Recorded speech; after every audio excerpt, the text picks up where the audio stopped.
il y a deux catégories de personnes sur la terre. La première menant sa vie en dehors de la présence de Dieu et la seconde menant sa vie dans la présence de Dieu. D'où vient la différence?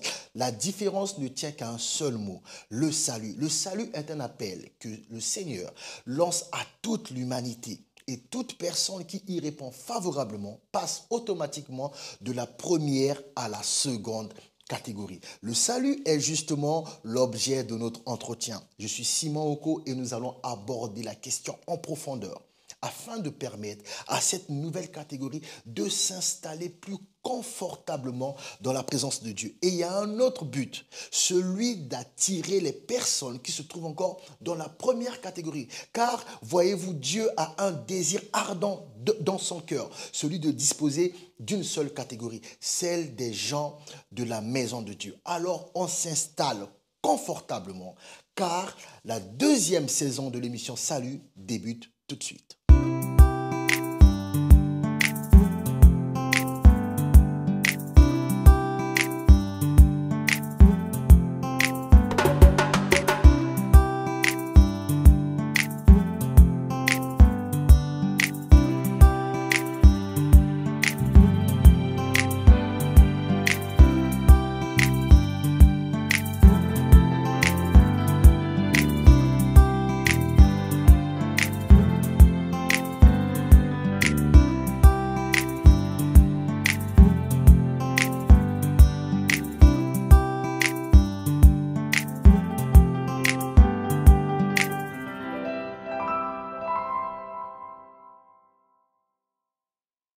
Parole du Seigneur. Ceux qui me disent « Seigneur, Seigneur » n'entreront pas tous dans le royaume des cieux, mais celui-là seul qui fait la volonté de mon Père qui est dans les cieux. Plusieurs me diront en ce jour-là « Seigneur, Seigneur, n'avons-nous pas prophétisé par ton nom? N'avons-nous pas chassé des démons par ton nom? N'avons-nous pas fait beaucoup de miracles par ton nom? » Alors je leur dirai ouvertement « Je ne vous ai jamais connu. Retirez-vous de moi, vous qui commettez l'iniquité. » Waouh! Cette parole est bénissante. Pour ce début de cette deuxième saison de l'émission Salut, cette parole est nécessaire. Pourquoi? Parce que cette parole vient s'adresser aujourd'hui spécialement aux personnes qui sont dans la seconde catégorie.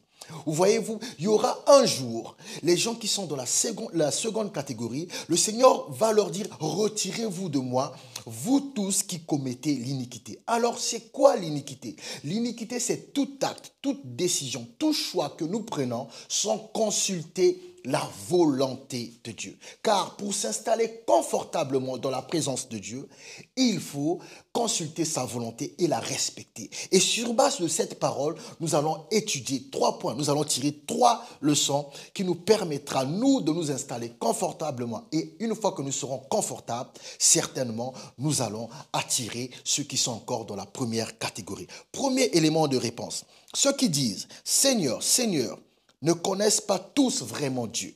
C'est-à-dire, beaucoup de personnes sont religieuses, mais ne connaissent pas Dieu. Jésus a parlé de personnes religieuses qui ne connaissent pas Dieu. Vous voyez, dans la seconde catégorie, il est important de connaître Dieu. Il est important de le connaître. Il est important de connaître sa vérité. Et je rappelle cette parole qui nous fait tant de bien. Parole du Seigneur. Plusieurs me diront, en ce jour-là, Seigneur, Seigneur, n'avons-nous pas prophétisé par ton nom? N'avons-nous pas chassé les démons par ton nom? N'avons-nous pas fait beaucoup de miracles par ton nom? Alors je leur dirai ouvertement, je ne vous ai jamais connu, retirez-vous de moi, vous qui commettez l'iniquité. Pourquoi le Seigneur veut dire ça? Bien aimé, il est important de chasser des démons dans la volonté de Dieu. Nous devons chasser des démons parce que c'est la volonté de Dieu. Nous devons prophétiser parce que c'est la volonté de Dieu. Nous devons faire des miracles parce que c'est la volonté de Dieu. Tous ces actes, si nous faisons ces actes sans la volonté de Dieu, et ça signifie que nous sommes dans l'iniquité et le Seigneur, le dernier jour, nous dira « Retirez-vous de moi, retirez-vous de ma présence. » Deuxième élément de réponse, ceux qui disent « Seigneur, Seigneur » ne connaissent pas tous vraiment Dieu. Pourquoi? Voici la réalité. La réalité est que beaucoup de personnes ont des œuvres religieuses. Et ces œuvres religieuses ne sont pas acceptables pour Dieu. Pourquoi? Parce qu'elles sont remplies d'hypocrisie. Dans la seconde catégorie, il n'y a qu'un seul moyen pour pouvoir poser des actes dépourvus d'hypocrisie, c'est de poser des actes selon la volonté de Dieu.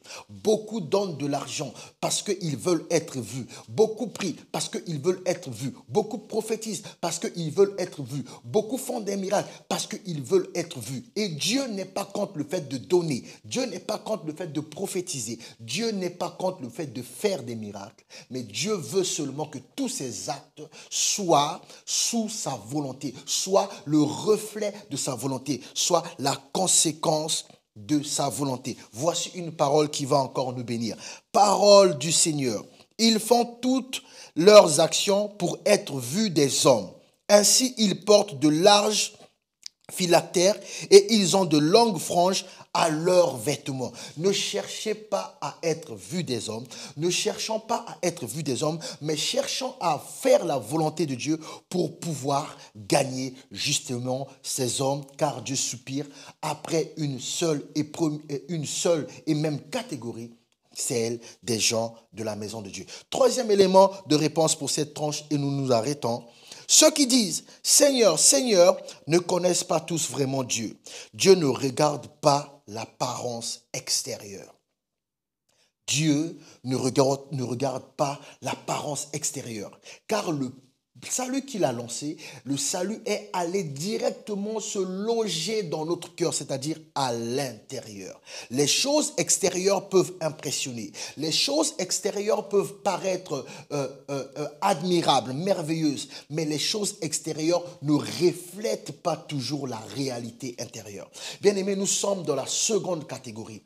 Étant dans la seconde catégorie, nous devons avoir cette information. Nous devons avoir la compréhension de cette vérité. Si nous ne demeurons pas dans la vérité, si nous cherchons, nous courons après les apparences extérieures, bien qu'aujourd'hui nous soyons dans la seconde catégorie, il y aura un jour, on va se retrouver encore dans la première catégorie et c'est le jour où le Seigneur va arrêter toute catégorie. C'est le jour où le Seigneur va dire désormais la seconde catégorie, je la prends et je la prends pour toujours. Parole du Seigneur.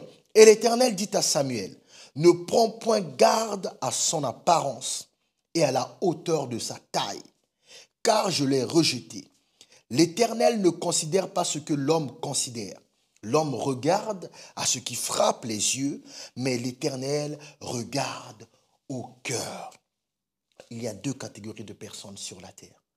La première menant sa vie en dehors de la présence de Dieu et la seconde menant sa vie dans la présence de Dieu. Alors, comment la seconde peut arriver à s'installer confortablement dans la présence de Dieu? C'est en laissant son cœur se faire circoncire par la parole. La parole vient circoncire le cœur. La parole permet à ce que le salut qui est entré dans le cœur puisse se manifester de l'extérieur. C'est ce que l'on appelle un témoignage. Je dirais même plus un témoignage authentique. Pourquoi Dieu a besoin de ce témoignage authentique? Parce que son cœur pleure. Ses yeux font couler des larmes. Pourquoi? Il y a un désir ardent qu'il veut satisfaire, assouvir, celle de ne disposer que d'une seule catégorie, celle des gens de la maison de Dieu. Alors, bien-aimés, nous qui sommes dans la seconde catégorie, que ces choses nous enseignent à corriger notre comportement afin de gagner le monde pour Christ. Nous sommes dans la deuxième saison de notre émission. Salut, je vous dis à la prochaine. Salut.